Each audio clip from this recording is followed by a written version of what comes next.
Da comienzo Para que tengan vida, con la doctora Alicia Lois.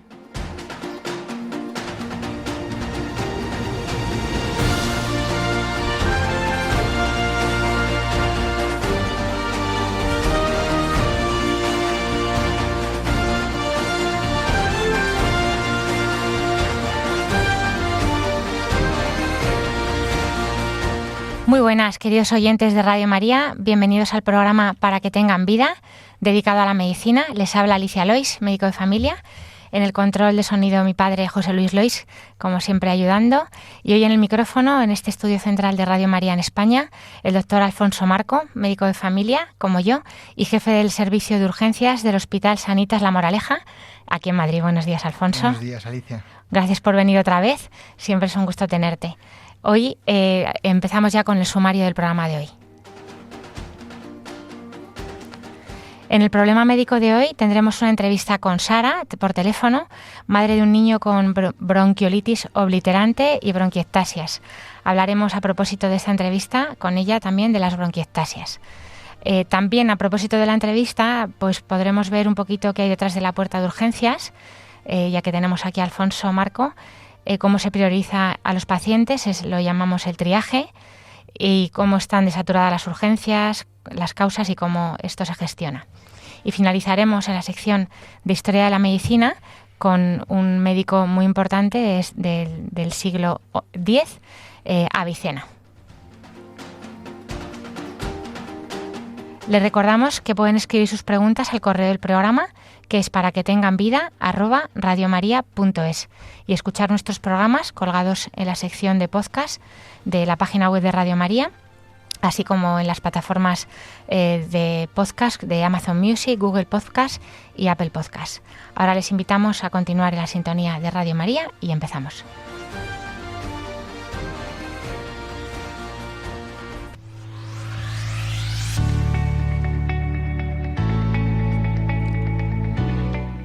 El problema médico de hoy.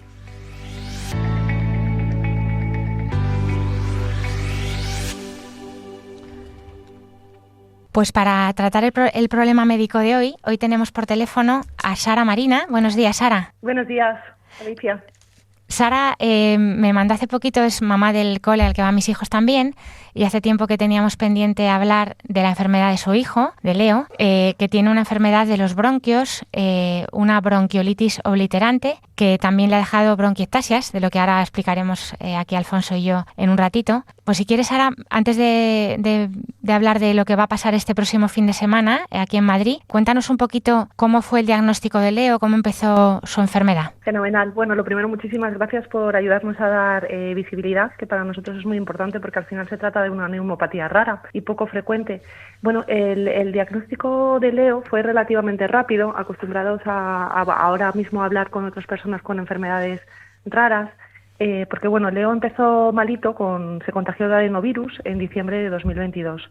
Ahí empieza pues un periplo de idas y venidas al hospital, ingresos de 24 horas, 48 horas, además pillaba toda la Navidad, entonces pues intentaba un poco que el alta fuese como precipitada. El hospital también estaba muy colapsado, sí. Pero bueno, al final veíamos que la recuperación era enormemente tórpida y ya pues a mediados de enero de 2023 tiene un ingreso de un mes de duración. Y al ver que no mejoraba y que continuaba con signos de bronquiolitis, pues deciden programar un TAC pulmonar. Y el TAC pulmonar pues es precisamente el que nos abre el camino al diagnóstico, ¿no? A saber qué hay. Y bueno, pues es un acto enormemente agridulce porque por un lado pues no deseas jamás que tu hijo tenga una enfermedad crónica, pero por otro lado por lo menos el ponerle nombre a lo que está pasando es una forma de comenzar a actuar, ¿no? y a cuidarle y a proporcionarle los cuidados que necesita. ¿Qué vida tiene Leo después de ese diagnóstico? ¿Cuántos años tiene? Bueno, claro, tiene, entiendo, 5 años, ¿no? Ahora, 5 o 6 años. Sí, ahora tiene 5 añitos. 5 años. ¿Cómo es su vida? ¿Cómo son esta enfermedad, cómo afecta su vida normal? Pues a ver, gracias a Dios, Leo tiene muy buena calidad de vida, pero a costa de mucho trabajo y muchos cuidados. Él ahora mismo va al colegio, a un colegio ordinario. Es verdad que tiene reconocida tanto la dependencia como la discapacidad. En el colegio también está reconocido como alumno de necesidades especiales. La enfermera está muy pendiente de él, su tutora también. y él hace vida pues relativamente normal. Es verdad que por las tardes, él 2-3 veces a la semana, en lugar de poder ir al parque como un niño de 5 años, pues él tiene que acudir a fisioterapia respiratoria, porque en este tipo de pacientes pues es fundamental la fisioterapia respiratoria. Para mí ha sido un grandísimo descubrimiento, la verdad. Y luego, bueno, pues toma medicación a diario y necesita rutinas, pues por ejemplo, como lavados nasales, nebulizaciones, estar muy pendiente, prevenir. Es muy importante en el prevenir infecciones respiratorias, porque lo que en un niño sano puede ser, por ejemplo, pues una semana de bronquitis, en él puede ser un ingreso en UCI. Entonces, para nosotros es muy importante la prevención. Para esta prevención, los neumólogos que le llevan le dan unos antibióticos crónicos, podríamos decir, que es como los que se dan en muchos enfermos ya adultos que tienen también bronquiectasias. ¿Verdad, Sara? Me decías que toma acitromicina 3 días a la semana y tiene también unos inhaladores que se usan en la bronquitis crónica, en el EPOC, que es el bromuro hipatropio, que es la Spiriva que dices tú. La Spiriva. Y como me decía, es como tener medicación de abuelo, ¿no? Un niño tan pequeño. Sí. Pero bueno, con eso él pues tiene una vida relativamente normal. A veces tenéis que tirar de oxígeno que tenéis en domicilio también, ¿verdad, Sara? Sí, sobre todo por las noches, sobre todo al dormir es cuando más le baja la saturación, entonces estamos pendientes y si le baja por debajo de 92, sí que le ponemos un poquito de oxígeno.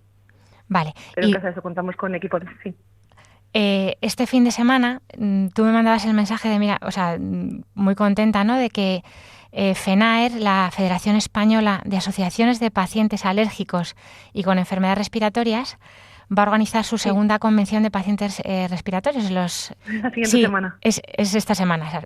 Bueno, asistir es gratuito y si alguien quiere asistir se puede meter en la página web que pone convención.fenaer.es.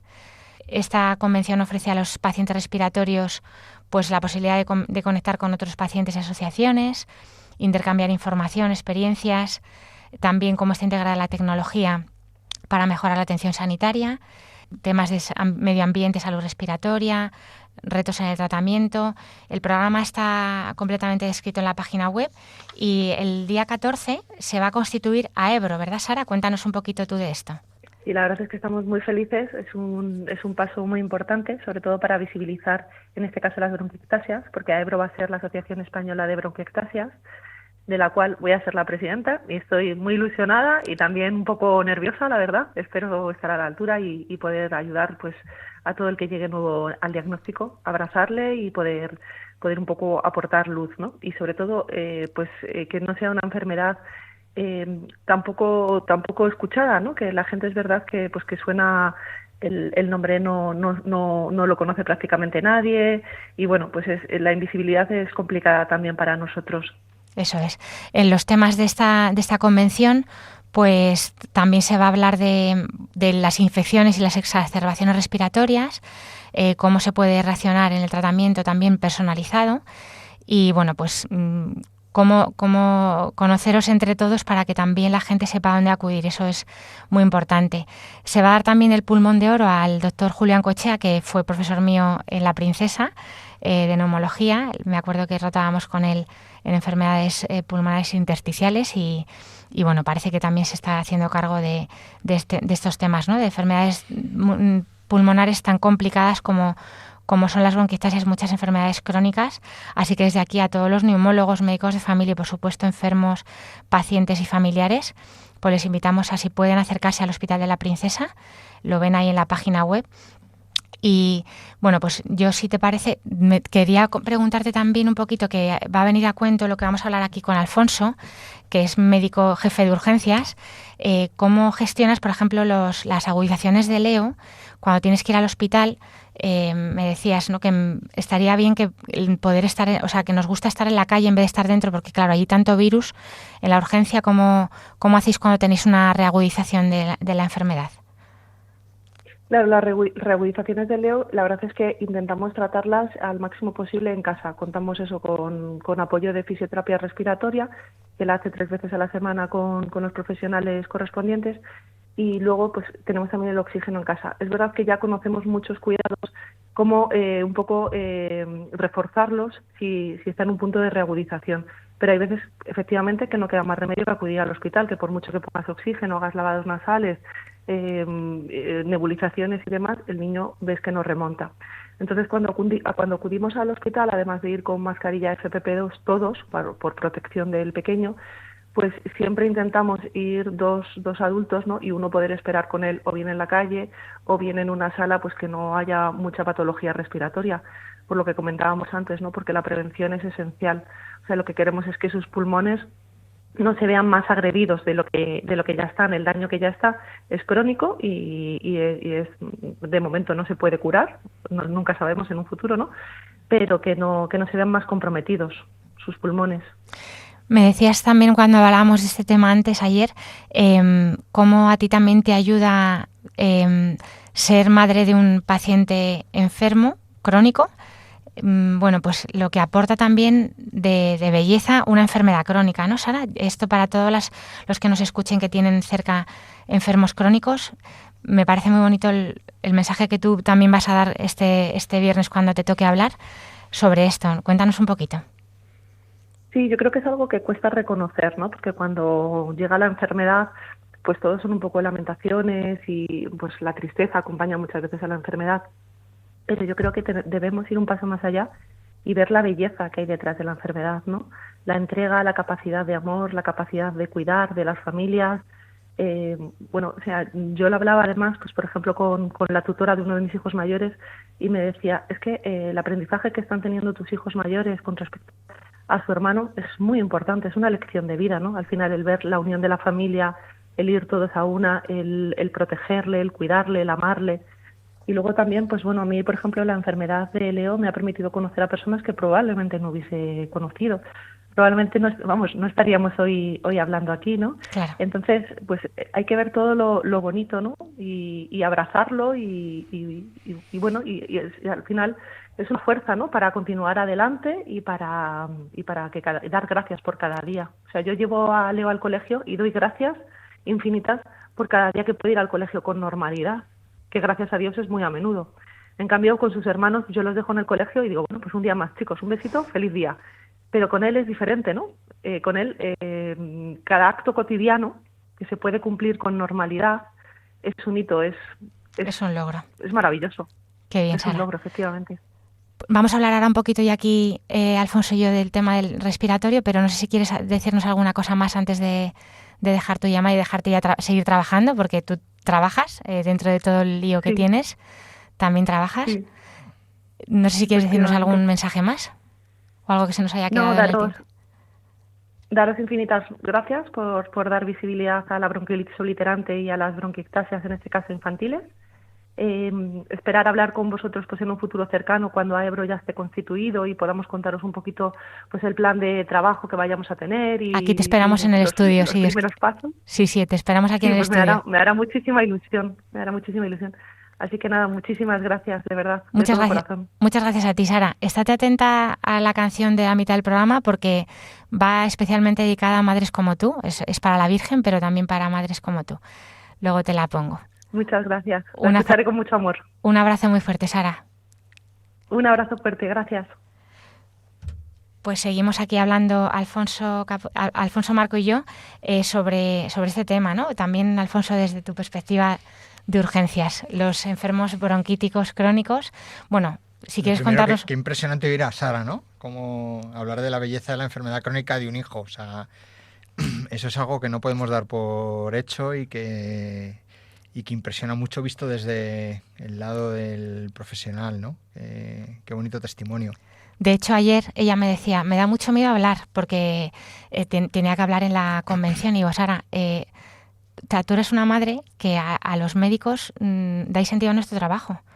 O sea, todos los que te estén escuchando, yo no voy a poder ir porque trabajo a esa hora, pero a escucharla a ella, pero intentaré ir el sábado, pero no tienes nada que temer si es que tú vas a hablar de lo mejor que puede haber, que es cómo cuidas a un enfermo, como con este amor y no tienes que tener ningún miedo, al revés, que es para quitarse el sombrero, ¿no? Todos nosotros Totalmente. Nos lo quitaríamos, o sea, que nosotros no somos más por saber teóricamente nada, sino que es que tú eres lo que da sentido a nuestro trabajo. No, y aprendemos mucho, aprendemos primero porque ella tiene un conocimiento de una enfermedad que vive en primera persona a diario y que para nosotros no es tan frecuente, y segundo, aprendemos a cuidar y aprendemos a querer al enfermo, que al final es lo que todos tenemos que hacer. Ella como madre y nosotros como profesionales no podemos olvidarnos de que lo importante es cuidar y querer.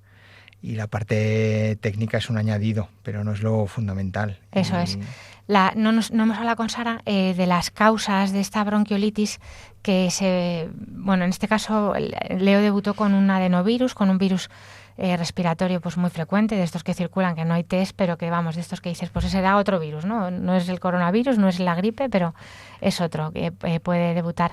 Ella y las madres con las que he hablado me decía que tienen la teoría de que tiene que haber no se sabe todavía, pero cierto componente genético o epigenético, ¿no? Ahí, porque Leo tiene rasgos que ningún rasgo sindrómico ni nada, uh-huh.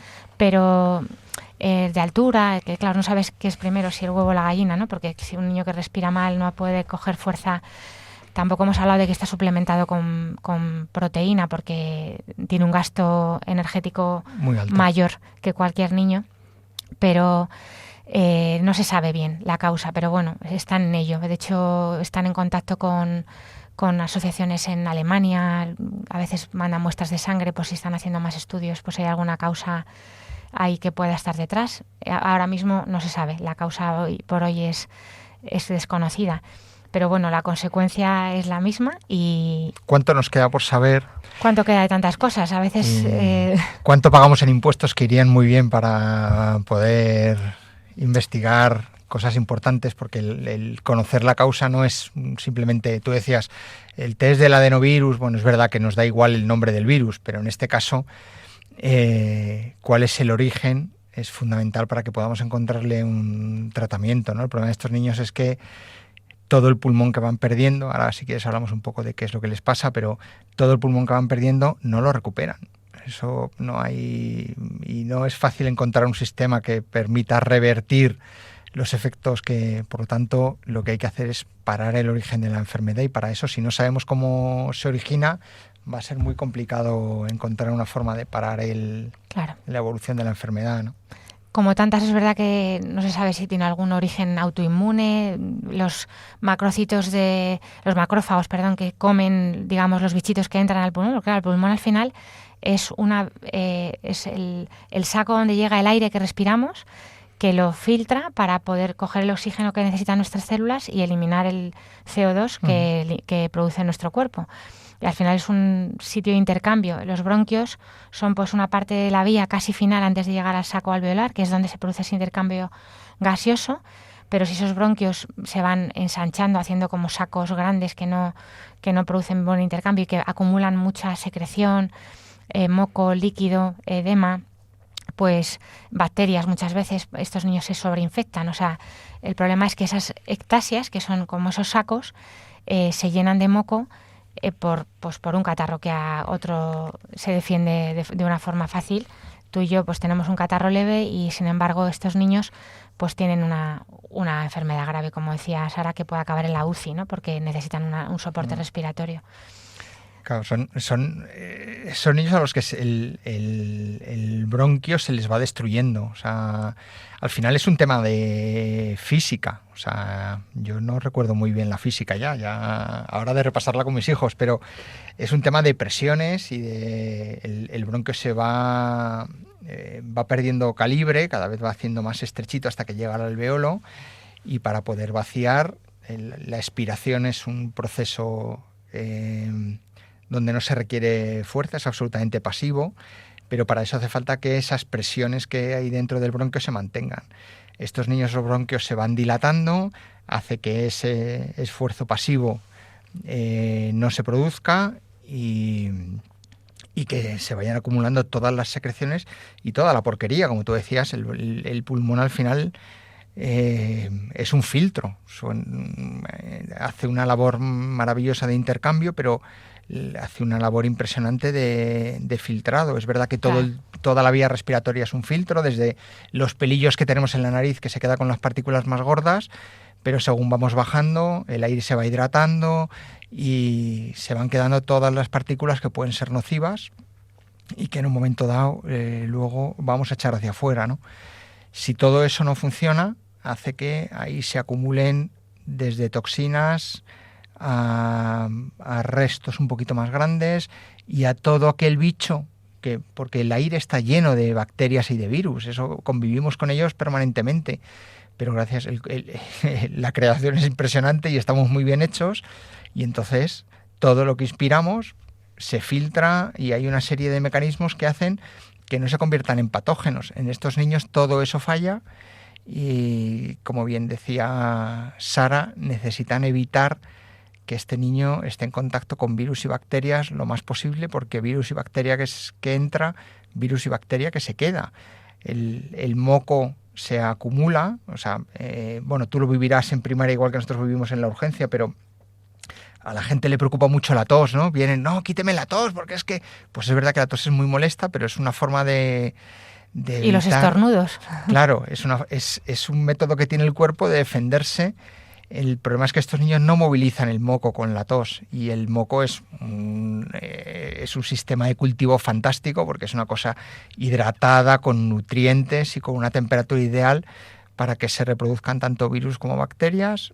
Y estos niños están llenos de moco y ahí se forman infecciones que son constantes y que sobre un pulmón que ya funciona mal, pues una pequeña infección hace que este pobre niño acabe en una UBI muchas veces con soporte respiratorio, ¿no?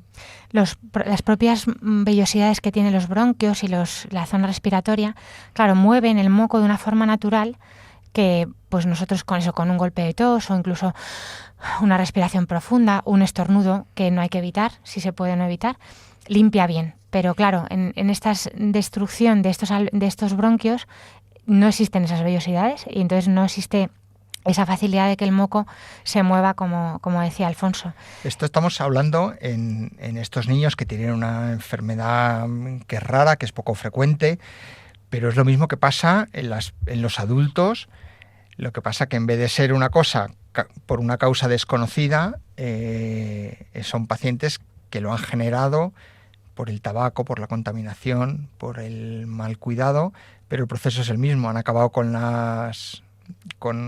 esas vellosidades pulmonares, han ido destruyendo bronquios, han ido dilatándolo, y eso son los famosos pacientes con EPOC, que hay de diferentes tipos, pero los pacientes con bronquiectasias adultos son muy frecuentes y es algo parecido a lo de estos Leo, niños, sí. ¿no? Tienen reagudizaciones varias veces al año, reagudizaciones infecciosas. Sí, además con patógenos que necesitan antibióticos más fuertes de los que usamos para una neumonía normal, sí, porque son más resistentes, acumulan otro tipo de gérmenes. Claro, son pacientes que llevan muchas infecciones ya generadas y eso hace que las bacterias vayan haciéndose resistentes y cada vez necesitemos antibióticos más potentes, más diferentes, porque las resistencias están ahí. Eso es otra cosa de la que en algún momento podemos hablar, ¿no? Sí. Y lo que decía Sara de la fisioterapia respiratoria, claro, lo que no hace el propio cuerpo, que es esa movilización con las vellosidades de ese moco, pues desde fuera se lo proporcionan pues con fisioterapia, que la verdad es que es una maravilla, ¿no? Porque medidas posturales, percusiones a lo largo en todo el perímetro del tórax, para que esos mocos con esa vibración se descuelguen, digamos, se movilicen de donde están, puedan hacer que se suelten y que sea más fácil pues que con una pequeña tos lo que estaba muy pegado se pueda soltar, ¿no? Son pacientes a los que hay que entrenarles la musculatura respiratoria, ¿no? Tienen que estar...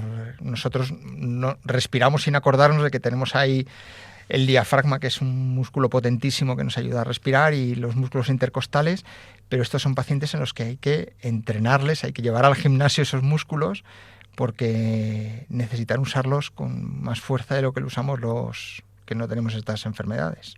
Y luego está el tema de la disnea, que lo que hablamos muchas veces de los enfermos pulmonares, ¿no? La disnea es la sensación de falta de aire, que es una cosa muy desagradable. Cuando uno ha tenido sensación de que se ahoga en una piscina, que ha estado un momento sin poder respirar, a mí desde luego me parece de lo más angustioso que puede haber. Pues estos niños tienen disneas con pequeños esfuerzos que cualquier otro no se ahogaría. Bueno, cualquiera sufre una disnea si hace un esfuerzo por encima de su capacidad, ¿no? Todo el mundo sabe lo que es la sensación de que te falta el aire, pero estos niños se acostumbran un poco a vivir con disnea. Claro, pero esto seguramente Sara podría aportarnos mucho más, ¿no? Pero ¿cómo le limita eso a un niño, ¿no? Porque al final un niño de 5 años y hasta que son bastante más mayores, ¿a qué juegan? Juegan a juegos físicos. Claro. Salen al patio y corren por el patio, suben, saltan, se suben a un árbol, se suben a la caseta que hay en el patio, juegan al fútbol.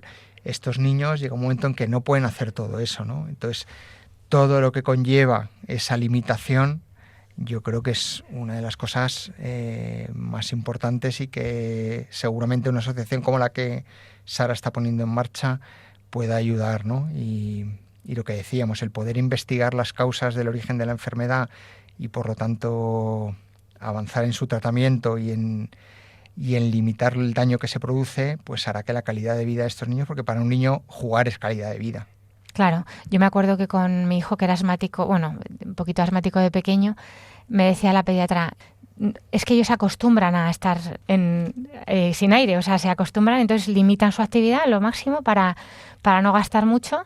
Entonces hay que estar pendiente de cuando eso pasa, porque muchas veces son enfermedades muy silenciosas, ¿no? Que eso, que un niño que ya está acostumbrado a respirar mal, pues hay que estar pendientes para que si baja la actividad, por supuesto, saber que a lo mejor es que está un poquito peor. Claro, pero ese niño que en el colegio no puede jugar, ¿cómo le afecta psicológicamente y socialmente? Porque los niños son como son y la crueldad de los niños, sin ninguna malicia, pero está ahí y es un niño que se va aislando, que va perdiendo relaciones porque no puede seguir el ritmo de los demás, ¿no?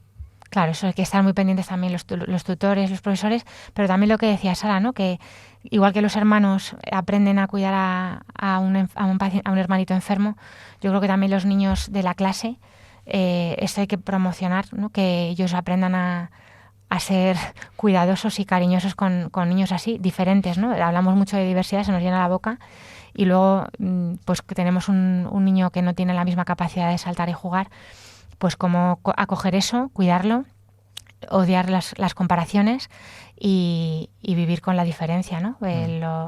Bueno, yo creo que es una oportunidad para que los niños de la clase también aprendan a ser más seres humanos.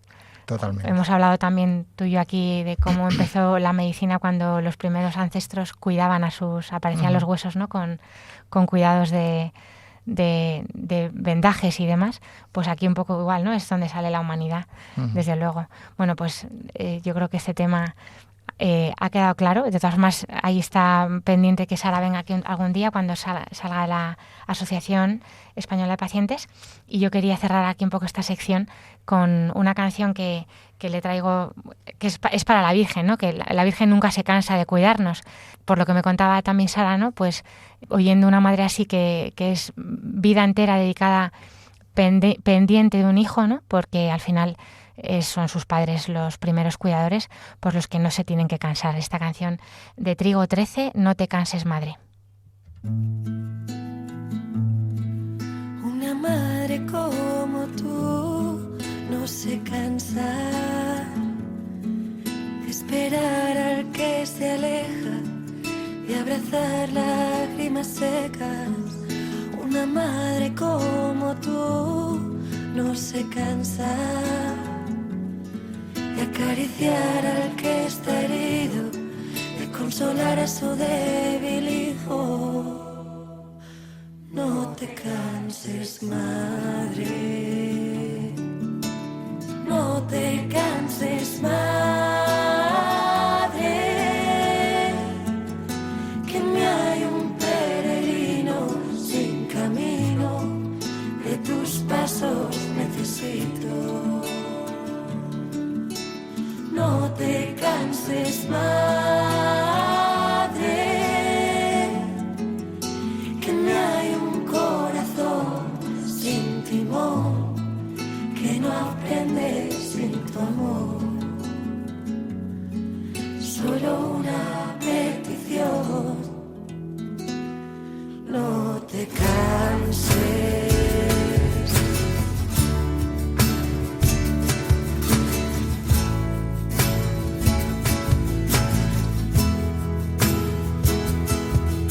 María,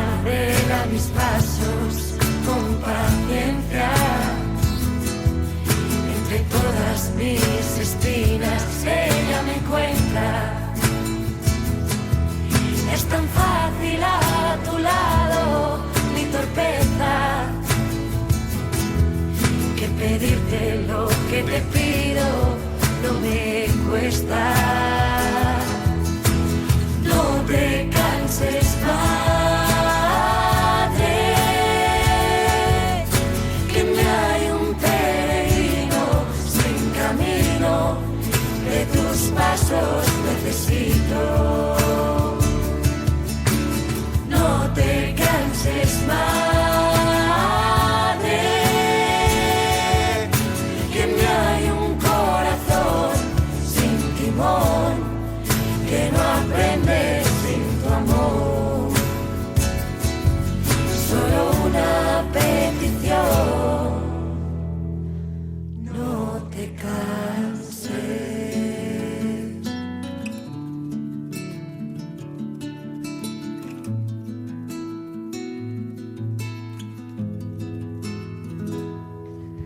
Gracias, madre, por enseñarme que el dolor con amor es perfume que se eleva a Dios.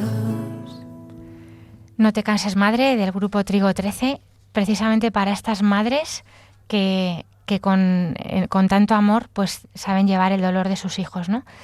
Estamos en el programa Para que tengan vida. Les habla Alicia Lois, médico de familia.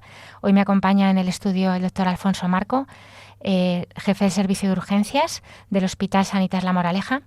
Hemos hablado en la primera parte del programa de las bronquiectasias y la bronquiolitis obliterante, a propósito de una llamada que hemos tenido con Sara Marina, que va a ser la presidenta de la Asociación Española de Bronquiectasias, que se va a fundar este próximo sábado, si Dios quiere, y hemos hablado de las bronquiectasias.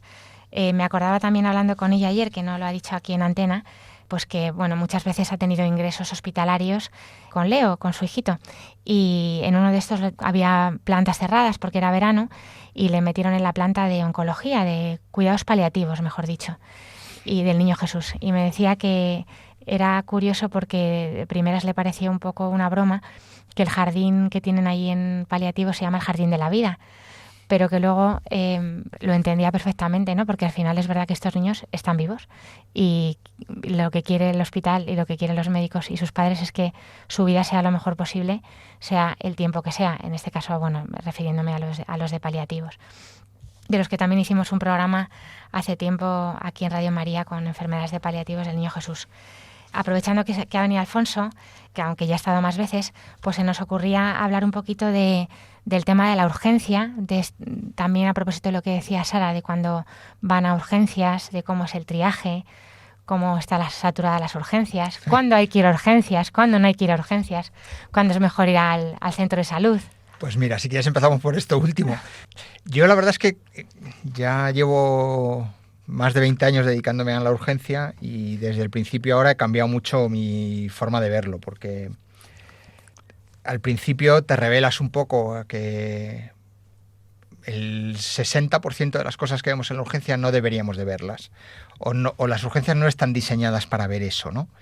Y entonces al principio te revelas, piensas cómo se puede cambiar esto, pero yo ya he llegado a la conclusión de que eso es inevitable, de que las causas de por qué las urgencias están saturadas y por qué vemos mucho más de lo que vemos, yo creo que hay muchas razones y que no hay forma de evitarlo, al menos a medio plazo. A lo mejor a largo plazo, haciendo una cosa que no existe, que es educación sanitaria, y mejorando el sistema igual lo conseguiríamos. O sea, las causas son que vivimos en una sociedad en la que lo queremos todo ya, vivimos en un sistema sanitario que cada vez funciona peor, y no vamos a entrar en las razones, pero el sistema sanitario funciona cada vez peor y por lo tanto, si yo llamo a mi centro de salud y me dan cita para mi médico de familia dentro de 6 días, pues es que dentro de 6 días el catarro que tengo ahora, que no es para ir a la urgencia, pero si nadie me lo va a ver en 6 días, pues me voy a la urgencia. Es que yo lo entiendo, es que no le puedo decir lo contrario a ese señor. Por lo tanto, yo creo que si yo tuviera alguna capacidad de gestión más allá de mi pequeño chiringuito, yo creo que hay que empezar a diseñar las urgencias de otra manera, porque ¿en qué nos hemos convertido? La urgencia se ha convertido en una consulta sin cita.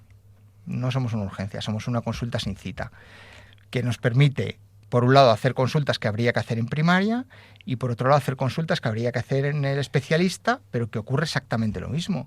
Si necesito ver al neurólogo, pero para el neurólogo me dan dentro de 8 meses, pues yo entiendo que por estos dolores de cabeza que llevo sufriendo desde hace 6 meses y que mi médico de familia ya no ha podido hacer más y que a lo mejor la prueba que necesito él no me la puede pedir porque el médico de familia está limitado el número de pruebas, pues me voy a la urgencia a ver si por la puerta de atrás consigo que lo que me van a hacer dentro de 8 meses que me vea el neurólogo y que él me pida la resonancia y que me la hagan dentro de otros 8 meses, y ya estamos hablando de 2 años desde que fui a mi médico de cabecera y él me remitió por primera vez, pues voy a ver si eso lo puedo hacer a través de la urgencia. Y yo entiendo al paciente, no le puedo criticar que haga eso.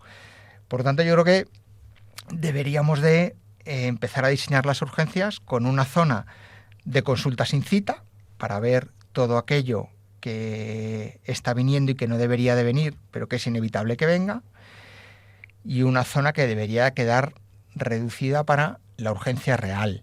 ¿Y qué es la urgencia real? Pues no hay una definición clara, pero urgente es todo aquello que no se puede demorar la asistencia, porque demorar su asistencia conlleva a corto plazo un pronóstico peor.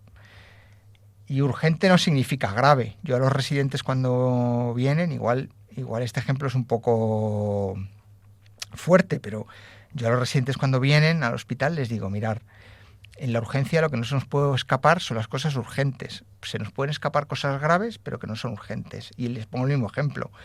Digo, un cáncer es una cosa muy urgente, es una cosa muy grave, pero no es una cosa urgente. No es nuestra labor diagnosticar un cáncer.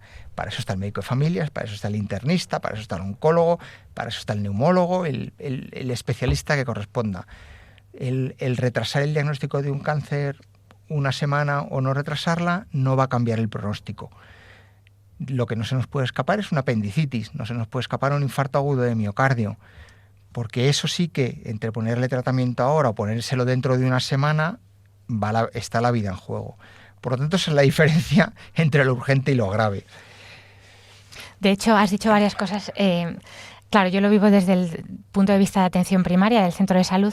También depende de cómo esté organizado cada centro, porque no todos son iguales, no todos tienen los mismos medios. Nosotros es verdad que estamos relativamente bastante bien organizados y siempre hay un médico que está para esos sin cita que dices tú, ¿no? Uh-huh. Que en teoría es urgencia o no demorable. Pero yo la verdad es que pongo en mi cartel pacientes sin cita previa, porque al final urgencia veo una o ninguna en toda la tarde de a lo mejor 60 o 70 pacientes, ¿no? Porque algunos son que se me caduca la receta electrónica, que necesito la baja, eso es muy habitual. Sí, o que falta el trabajo y vengo a por el justificante. O sea, muchas veces es eso. Es verdad que puede haber catarros y a mí me parece perfecto, pues que efectivamente su médico no tiene cita hasta dentro de 5 o 6 días y que tienen que venir. Y esos tienen que venir al centro de salud. Si nosotros ya consideramos que es más urgente o que hace falta pruebas diagnósticas o tratamientos intravenosos o algo así de hospital, pues nosotros podemos decir te tienes que ir al hospital. Y es muy curioso porque muchas veces a los que hace falta mandar son los que no quieren ir. Sí, y claro. Sin embargo, los que están yendo, porque a nosotros nos llegan todos los días nuestros informes de hospital, el que ha estado en urgencias y el que no, pues vemos informes de urgencias por una gastroenteritis que podíamos haber tratado nosotros perfectamente, por un catarro, por una cefalea leve o cosas así. Y también decías sobre la cefalea que ha consultado varias veces. Pues es verdad que hay que hacérselo mirar. O sea, si una cefalea consulta varias veces por lo mismo, vamos a buscar algo más, no nos vamos a quedar en darle un analgésico, ¿no? Y a lo mejor ahí sí que hacer una prueba diagnóstica relativamente rápida, porque a lo mejor hay algo de gravedad, si es una cosa aguda, ¿no? Que a veces... Claro, pero yo hace ya mucho que no hago primaria, vamos, de hecho no he hecho casi nunca, pero... ¿Tú puedes pedir un TAC desde primaria? Claro. Entonces, ¿qué haces? Claro, si yo... Claro. ¿Cuántas cefaleas vemos con exploración neurológica normal? Si la exploración neurológica es normal, por supuesto que en neurología en consulta. Claro, pero es que va a llegar a neurología a consulta y lo primero que le van a hacer es el escáner. Sí, pero no de urgencia posiblemente. No, claro que no, pero me refiero... Pero ¿es demorable de cara al paciente que ese señor tarde un año en tener un escáner hecho? Porque desde que tú le mandas a neurología hasta que el neurólogo le ve, Claro, el neurólogo le pide el escáner. Entonces, yo entiendo que ese paciente acabe en la urgencia. Claro. Sí, no. Y sobre todo, hombre, si hay síntomas de algún tipo de gravedad. Bueno, claro, tú lo vas a mandar directamente. Claro, a la urgencia. Claro, pero no, o sea, yo jamás critico a un compañero que manda a un paciente a la urgencia, porque yo, cuando me encuentro a algún compañero que lo hace, le digo, perfecto, tú ahora con todos los datos en la mano estás criticando al compañero que lo ha mandado, pero tú le has visto, claro, le has historiado, justo. le has explorado, le has hecho una analítica que el compañero no tenía y le has hecho tal prueba de imagen que el compañero tampoco tenía, y ahora ya con todo es muy fácil decir, este paciente no hacía falta que viniera. Bueno, claro. no suele ser el caso. O sea, yo creo que es verdad que hay cosas que si se le piden pruebas es porque el de urgencias ha considerado que hace falta hacérsela. Vamos, que a lo que voy es que lo que hay que hacer es mejorar el sistema sanitario. Y si no, tendrán que reforzarlos las urgencias y tendremos que cambiar el concepto de servicios de urgencias, porque lo que nos vamos a encontrar es lo que nos encontramos. Yo creo que son muchas cosas. O sea, también es verdad que el paciente que se le va a caducar la receta electrónica y viene porque hoy se me caduca y para mañana no tengo pastillas, que venga a urgencias por eso no tiene ninguna justificación. O sea, yo creo que aquí hay que ser un poco previsores y la población también tiene que ver que eso no es una urgencia. Te cuento un ejemplo familiar de este fin de semana. Me llama el viernes por la tarde o el sábado por la mañana mi cuñada y me dice, oye, ¿me puedes hacer una receta del antibiótico para la infección de orina? Porque es que estoy con infección de orina y claro, el de la farmacia no me da la receta y no me voy a ir a urgencias por una infección de orina. Pero eso no es renovar una receta crónica. No, ya. Eso pero es, bueno, eso es una infección de orina. La infección de orina es una urgencia. Es insoportable tener una infección de orina. Bueno, bien, pero no es lo mismo. No haría falta, yo te hablo de la urgencia hospitalaria, sí, haría falta ir a una urgencia hospitalaria para una infección de orina, claro. Claro, eso se arregla en el centro de salud. Y eso sí que es una urgencia del centro de salud. Eso es una urgencia del centro de salud. Pero del centro de salud. Por supuestísimo. Claro. Que se puede incluso arreglar por teléfono, porque a mí no me hace falta hacerte una analítica para saber si tú me estás diciendo que tienes cistitis. Claro. Efectivamente. Pero pacientes hipertensos, diabéticos, que tienen que tomar medicación crónica y que se dan cuenta el día de antes de que, me queda solo una pastilla, eso no podría ser una urgencia. Claro. Y la gente viene a urgencias por eso, Alfonso. Lo que te quiero decir es... Sí, claro. Y evidentemente, pues la baja se la piden en el trabajo. Nosotros vemos de esos también, ¿eh? Claro. Oiga, es que se me ha acabado la insulina. Claro. Oiga, y como no ha previsto que se le iba a acabar la insulina, claro. Eso es lo que yo creo que no es problema del sistema, es problema de educación de los pacientes. Sí, claro. ¿Pero alguien hace algo por educar a los pacientes? Pues nosotros lo estamos intentando. Claro, desde aquí. Claro. Yo desde luego hago lo que puedo, pero muchas veces claudicamos por desesperación. Sí, claro. Porque tardamos más en contarle y dices, venga, te hago la receta y déjame en paz. Pero bueno, yo creo, y educación también de los médicos que prevean que sus pacientes crónicos tengan sus recetas renovadas. Yo lo intento hacer, pero muchas veces puedes caer enfermo, evidentemente estar un mes de baja y tus pacientes crónicos te descarajan y nadie si no está organizado el centro y nadie asume eso, que no debería ser así. Cuando hay un médico de baja, pues el centro debería, si es que hay médicos, porque hay centros en los que está un médico solo. Ya, claro. O sea, ¿qué ocurre? Entonces, ¿quién suple a ese médico que falta? Es complicado. Y el centro donde el médico cambia cada mes porque lo vamos cubriendo con retales que voy encontrando y sí. Claro, o sea, yo no vivo la problemática de primaria, claro. Pero todo eso hace que el sistema de primaria, que yo creo que la reforma de la atención primaria fue fantástica, pero se ha echado a perder por completo. Luego está el tema del triaje, ¿no? Como tú decías, ¿por qué te califican de una forma o de otra según la grada que llegas? Claro, pues por no es lo mismo un dolor torácico, una disnea con hipoxemia, o sea, con bajo oxígeno en sangre, que el que viene por un catarro que tiene mocos, ¿no? Claro, o sea, tenemos que hacer triaje porque tenemos que priorizar los pacientes que realmente sean más urgentes frente a los que no lo son. Ante esa realidad que hemos contado, de que a la urgencia viene de todo, porque si solo vinieran realmente urgentes, con menos recursos, veríamos a los pacientes mucho más rápido y en mucho menos tiempo. Por lo tanto, a lo mejor no haría falta hacer un triaje, ¿no? Y en el triaje lo único que hacemos es priorizar por gravedad. Da igual, hay diferentes sistemas de triaje, pero al final lo que se intenta es ver con poquitos datos. La mayoría de los sitios el triaje lo hace enfermería, y lo hace enfermería porque lo hace mucho mejor que lo hacemos los médicos. Y bueno, pues en mi hospital, por ejemplo, usamos el sistema español de triaje, que califica en 5 niveles, del 1 al 5. En otros sitios va por colores, otros usan el sistema Manchester, el sistema español es como el Manchester modificado, Bueno, al final es lo mismo.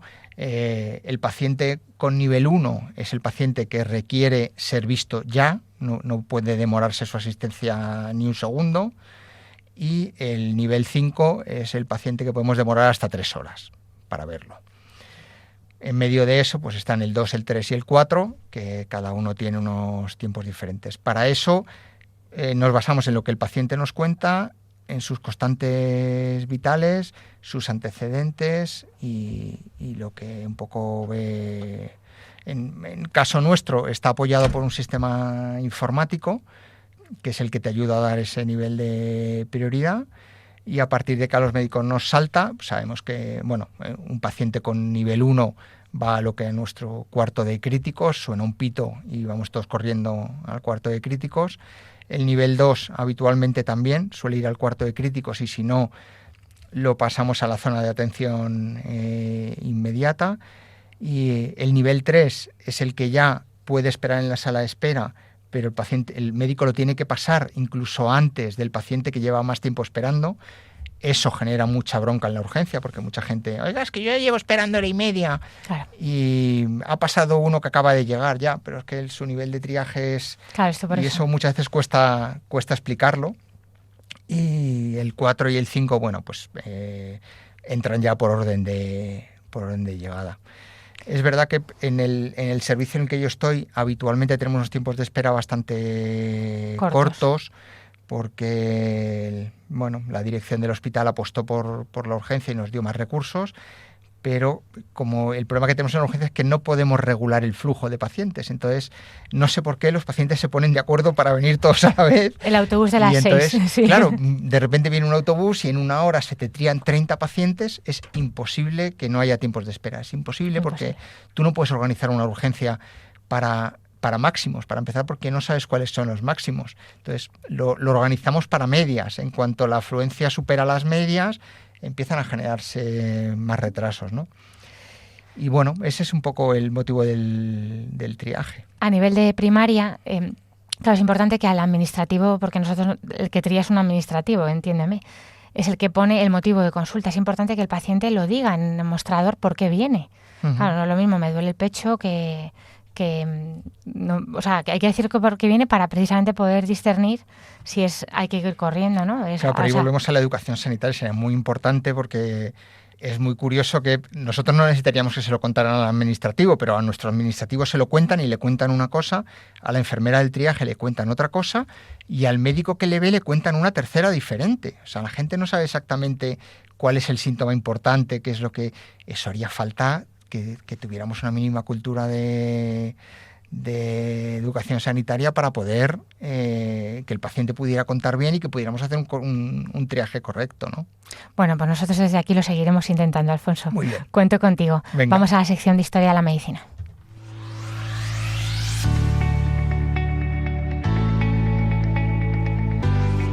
Historia de la medicina.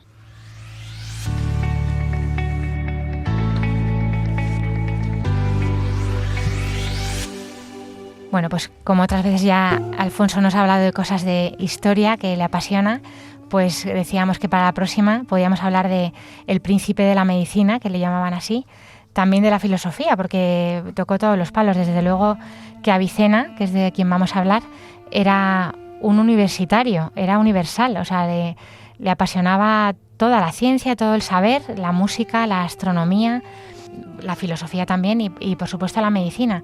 Yo creo que era un niño con altas capacidades, por lo que he podido ver, porque desde muy jovencito, nació en el año 980, después de Cristo, y ya muy joven empezó a ejercer la medicina, con 16 años, así 20 ya estaba... Sí, parece que con 16 años ya cura creo que era el visir de su... O sea, estamos hablando de alguien que nace en Persia y que muere en Irán, que está ahora mismo muy de moda y lo tenemos en la primera orden de las noticias, ¿no? Por desgracia. Y es alguien que vive en esa zona y con 16 años parece que está documentado que le salva la vida y que cura al emir de Bujara. Sí, y a partir de ahí se convierte en el maestro de médicos de muchísima más edad, ¿no? Yo creo que es importante hablar de él porque yo creo que tú decías, es un filósofo, es que en aquella época era muy complicado separar ambas cosas. Y yo creo que hoy en día debería de ser también importante que los médicos tuviéramos una formación humanística fundamental, ¿no? Sí, fue como el primer médico holístico, ¿no? Como se dice ahora, que combinaba mente, cuerpo. De hecho, sí, él promovía mucho los cuidados, no solamente con medicinas, que también encontró muchas, sabía cómo conservarlas, los medicamentos, las sustancias que usaba, las especias y demás. Él hace una definición de la medicina que yo creo que es interesante leer cómo la hace, ¿no? Porque es bastante novedosa, ¿no? Dice: la medicina es la ciencia por la que se conocen los estados del cuerpo, cuando tiene salud y cuando no la tiene, así como los medios para mantenerla y recuperarla después de haberla perdido. O sea, yo creo que es la primera definición de la medicina moderna que tenemos hoy en día. Primero, es el primero que habla de la medicina como ciencia. Hasta ese momento, estamos hablando del siglo X, que hace ya un poquito. Hasta ese momento la medicina era considerada un arte, no en cuanto a cómo entendemos el arte hoy en día, a la creación artística, la música, el teatro. No, era una disciplina que hacía cosas, que era una tarea manual. Avicena es el primero que en la definición mete la parte científica en cuanto a que la medicina no es solo hacer cosas, sino que tiene una parte intelectual fundamental. Por un lado eso, y por otro lado, si te das cuenta en la definición, no habla solo de recuperar la salud, sino de mantener la salud. Era la parte de la medicina preventiva, que tan importante es, sobre todo para los que trabajáis en primaria, es el primero que hace una definición de ese tipo. Y desde el punto de vista filosófico, esto es casi más teología que otra cosa, pero podemos considerar que los cristianos fuimos por la vía platónica y los musulmanes fueron por la vía aristotélica. Él un poco fusiona ambas cosas. Él es un aristotélico como buen musulmán, pero cuestiona muchas cosas de lo aristotélico. De hecho, Santo Tomás de Aquino bebe mucho de Avicena, ¿no? Es muy curioso en esta época en la que parece que estamos muy enfrentados musulmanes y cristianos. Sería bonito echar para atrás cómo unos bebemos de las fuentes de otros y al final sí, él lo integró, ¿no? Y tiene dos libros, que el primero se llama El libro de la curación, que podríamos pensar que es puramente médico, y no, habla de la curación del conocimiento, ¿no?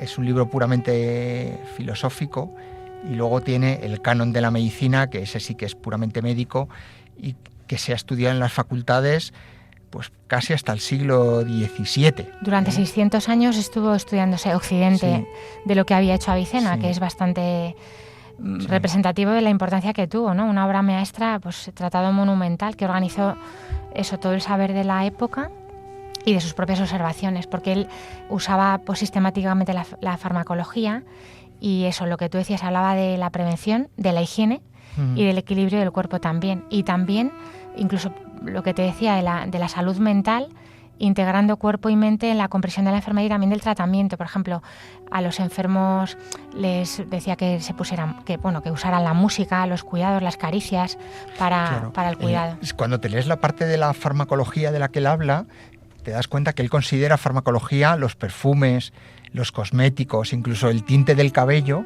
lo considera parte de la farmacología, ¿no? Y eso hoy en día nos damos cuenta cómo el bienestar emocional de los pacientes influye tanto en la sanación del cuerpo, ¿no? O sea, ese momento en el que intentaron hacer una dicotomía entre cuerpo y mente, creo que fue un error. Gracias a Dios yo creo que estamos echando un poquito para atrás y volviendo a retomar estas fuentes en las que todo está integrado, ¿no? Combinaba teoría y práctica, y yo creo que nos ha dado bases que ahora damos por sentada, ¿no? Pues, por ejemplo, el usar signos y síntomas para establecer diagnósticos más precisos, que pues no se hacía, o probar un fármaco en una sola enfermedad, o observar los efectos en diferentes condiciones. Integró todo lo de Hipócrates y Galeno, que era de medicina griega y romana, con la tradición persa, con la medicina india, con la medicina árabe.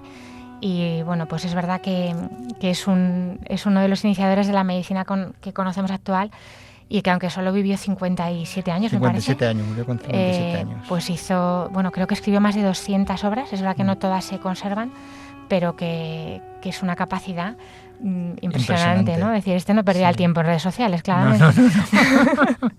No. Sí perdió mucho el tiempo en ir cambiando de ciudad, porque se movió mucho, sí. Se movió mucho, fue perseguido. Persecuciones. Fue considerado preso, en algunos momentos... Estuvo preso también. Sí, porque se le consideró un hereje, por lo que hablábamos de la filosofía aristotélica y platónica. Y luego porque en sus dibujos de anatomía... Los españoles tenemos que estar muy orgullosos de que la circulación menor, la circulación pulmonar, fue descubierta por Miguel Servet, pero hay un dibujo de Avicena en ese canon de la medicina en la que ya dibuja esa circulación menor, ¿no? O sea, es alguien que no se puede decir que hiciera autopsias, pero seguramente las haría, porque tiene un conocimiento de la anatomía intracuerpo que si no abrió cadáveres es imposible que la adivinar. Tuviera, ¿no? Y eso debió generarle bastantes problemas. Pues hasta aquí el programa de hoy. Muchas gracias, Alfonso. Gracias a ti. Hemos hablado hoy en el programa de las bronquiectasias, las bronquiolitis obliterante, la primera parte del programa, una enfermedad de los bronquios, también del manejo de la urgencia, de las atenciones, de los triajes en urgencias y en la historia de la medicina de este gran hombre, Avicena, persa, del siglo X. Les recordamos que pueden escribir sus preguntas al correo del programa, que es paraquetenganvida@radiomaria.es.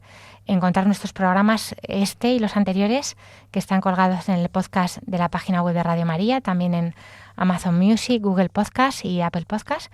Y nada, les damos muchas gracias a Dios por este tiempo que nos ha regalado, por esta Radio de la Virgen que nos ayuda a acercarnos a los oyentes, a todo el equipo de Radio María, a José Luis que me ayuda como siempre en el sonido. Muchas gracias, Padre.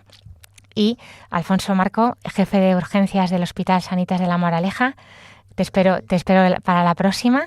Les invitamos a continuar en la sintonía de Radio María y que Dios les bendiga.